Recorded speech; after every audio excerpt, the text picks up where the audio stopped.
Olá pessoal, tudo bem? Estamos aqui então para mais um vídeo, ainda no módulo 4, nessa semana 2, onde a gente vai terminar esse módulo 4, tá legal? Então a gente vai fazer mais 3 exercícios, tínhamos feito 3 na aula passada, vamos fazer mais 3, tranquilo? Então esse número 1 aqui é da página 396, vai estar escrito lá para vocês no plural. Então vamos lá.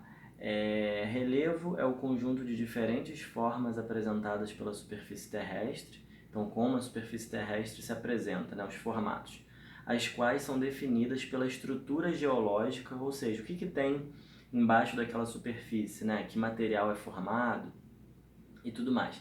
A partir da combinação de ações da dinâmica externa e interna da Terra, falamos rapidamente disso na aula, no vídeo de conteúdo, e falamos também na aula do Hangout ao vivo, tá legal? Então, dinâmica externa é aquela ligada aos fatores externos do relevo, as coisas externas que influenciam no relevo, como vento, água, temperatura, dentre outros, tá legal? E os fatores internos, aqui, a dinâmica interna da Terra, é o vulcanismo, os terremotos, os abalos sísmicos e coisas do tipo.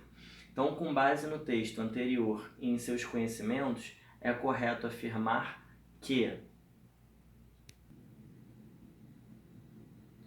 Letra A. As modificações ocorridas no relevo brasileiro devem-se à intensa atividade geológica interna no passado, como vulcanismo, terremoto e dobramentos verificadas no Brasil. Então, dobramentos vocês já sabem que não tem no Brasil, dobramentos modernos, como a gente chama. Vulcanismo e terremoto pode ter havido há muito tempo atrás, mas não são esses os principais fatores. A gente já viu que o relevo brasileiro é um relevo muito antigo, por isso mesmo ele tem altitudes um pouco menores na média, do que outros lugares como a Cordilheira dos Andes, por exemplo, que é um dobramento moderno. Então a gente já vê que essa letra A não está coerente. Letra B, considerando que planícies são relevos em construção e planaltos relevos em destruição, até aí até que está tudo bem. No caso brasileiro, não devemos levar em conta os processos que os constituíram para tal classificação. Na verdade, é muito importante sim, em qualquer análise do relevo, levar em conta os processos que constituíram aquele relevo. Dessa forma você consegue entender como que aquilo tudo se deu. Então essa letra B não. Em todo caso, em qualquer análise de relevo, tem que estar sim analisando como aquele processo se deu. Letra C, o clima tipicamente quente e úmido do Brasil não condiciona os mecanismos externos de atuação. Pelo contrário, um clima quente e úmido, ele influencia muito. Pega um pão de forma na sua casa e bota num lugar quente e úmido. Ele vai estragar em menos de um dia.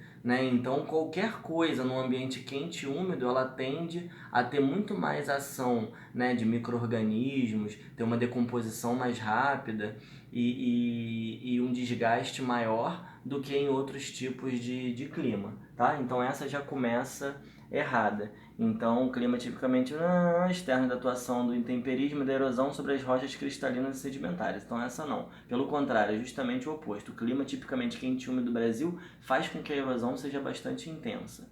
Letra D. O relevo não exerce influência sobre a pecuária e as atividades agrícolas no caso brasileiro, por suas características de baixas altitudes.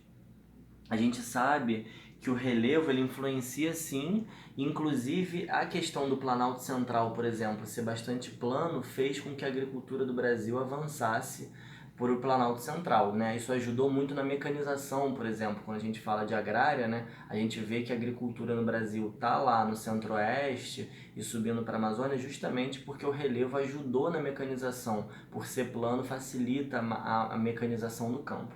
Tá? E a letra E, que é o gabarito, predominam baixas altitudes, falamos disso, um relevo antigo onde predominam baixas altitudes no relevo brasileiro, e isso se deve à inexistência de dobramentos modernos durante o período terciário. Lembrando que o período terciário é o período mais recente, o terciário quaternário. Então, no tempo recente, de 65 milhões de anos para cá, não houve se deve à inexistência de dobramentos modernos. Realmente no Brasil não há dobramentos modernos. Lembrando, pela milésima vez, que o dobramento moderno mais perto que tem da gente aqui são os Andes. Tá legal? Número 6. Então, aqui a gente já está na página 397, tá? Essa foto ilustra uma das formas do relevo brasileiro, que são as chapadas, né? As chapadas, elas no geral estão em planaltos, tá? Já para adiantar vocês. Então, a gente tem chapada no centro-oeste, né? Chapada dos Guimarães, chapada dos Veadeiros.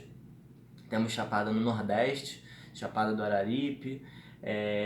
Então, chapadas em lugares de planalto. É correto afirmar que essa forma de relevo está, letra A, distribuída pelas regiões norte e centro-oeste em terrenos cristalinos, geralmente moldados pela ação do vento. Esses terrenos cristalinos aqui, que está incorreto, não falamos muito disso na aula teórica, né, no vídeo teórico, mas essas chapadas, esse relevo onde parece uma mesa aqui em cima, eles normalmente são formados em planaltos sedimentares, que são rochas que se desgastam com mais facilidade, né? Então, essas chapadas não são em terrenos cristalinos, que seriam rochas magmáticas, né? Rochas mais fortes.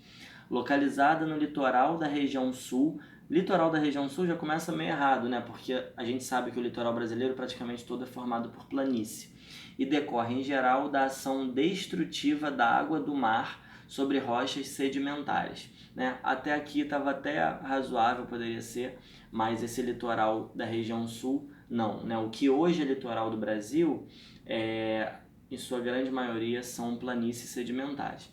Letra C, concentrada no interior das regiões sul e sudeste, também já está errado, né? Já se concentra no geral no centro-oeste e no nordeste. Formou-se, na maior parte dos casos, a partir de intemperismo de rochas cristalinas. Também, de novo, aqui, rochas cristalinas, também não é isso, são rochas sedimentares. Letra D, restrita a trechos do litoral norte e nordeste, de novo, sendo resultante, sobretudo, da ação modeladora da chuva em terrenos cristalinos, de novo. Então, nessa questão, se você soubesse que as chapadas normalmente estão em terrenos sedimentares, você já tirava um monte de opção aí. Letra E, presente nas regiões centro-oeste e nordeste, como a gente falou no início, tendo sua formação associada principalmente a processos erosivos em planaltos sedimentares. Então, áreas altas formadas por sedimentação, tá legal? Muitas dessas chapadas, né, algumas chapadas do centro-oeste, inclusive, os teóricos, os pesquisadores indicam que elas foram formadas pela água do mar, que vinha aqui e vinha cavando isso. É estranho pra gente porque o centro-oeste não tem mar, né? Mas eles chegam à conclusão de que o mar já esteve naquela região, né? O mar nas épocas de subida do nível do mar, né, de degelo, onde as calotas polares derreteram, né, nas épocas, vocês sabem que tem a era do degelo e as eras glaciais, que é até do filme, né, da era do gelo. Né? Então, a época de degelo, o mar sobe, né? As calotas perdem água e o mar sobe. Então, o mar teria chegado em muitas dessas chapadas e teriam desgastado essas rochas e formando esse relevo aplainado. Tá legal? Então, nossa próxima questão e última é a número 4 da página 399, tá? A gente também não falou muito sobre esse tema e por isso mesmo eu entendi que seria interessante botar essa questão para a gente tocar nesse assunto. Os derrames basálticos do Mesozoico no Brasil foram dos maiores derrames de lava continental do mundo. Então, para começar, a gente pode entender, primeiro, que derrame normalmente é quando há uma falha, uma rachadura, digamos assim, na superfície da Terra e a lava ela consegue sair por ali, ela encontra uma brecha para ela sair por aquela rachadura. Então é diferente de um vulcão de cone, como a gente já viu, né? O cônico, como a gente falou na outra aula, tá legal? Então o derrame é um tipo de vulcanismo, mas ele sai, digamos assim, suavemente, tá? Ele não sai com aquela força do cone. Então, derrame de lava continental, ou seja, isso se deu dentro de uma plataforma continental, ou seja, dentro de uma parte da crosta, de uma parte da placa tectônica com características continentais e não oceânica. Eles acabaram por caracterizar a paisagem de qual região brasileira? Essa é aquela questão bem direta, curta e grossa, né? Então não tenha nem muito o que ficar falando aqui, né? O Pantanal não é, a gente poderia cortar já pensando que é uma planície, uma bacia sedimentar, né? Uma área de deposição. Então não tem essa característica. O Centro-Oeste é o Planalto Central, né? Uma boa parte é Planalto sedimentar, então também não seria basáltico. A porção ocidental da Amazônia seria uma planície também sedimentar, e o Nordeste Oriental, né? A gente entendendo que o Nordeste Oriental seria o litoral, também seria uma planície litorânea. Então o gabarito é letra A, que é o sul do Brasil, né? Aproveitando o ensejo, né? O derrame basáltico é um tipo de material que vai dar origem ao solo que é chamado comumente de terra roxa. Né? Essa terra roxa, na verdade, é uma terra avermelhada que é extremamente fértil, e foi por onde a agricultura brasileira começou a se espalhar pelo Brasil, né? Ali na bacia do Paraná, próximo ao Paraná, Santa Catarina. Então, a terra é muito fértil justamente por causa dos nutrientes do basalto. Apesar de ser uma rocha vulcânica, ela, pelo intemperismo, pela erosão, ela foi se desgastando e ela deu origem a latossolos, que é um solo bem grosso, né, bem espesso, na verdade, que consegue segurar árvores de grande porte, e ao mesmo tempo tem muito nutriente e é propício para a agricultura. É chamado de terra roxa por conta de uma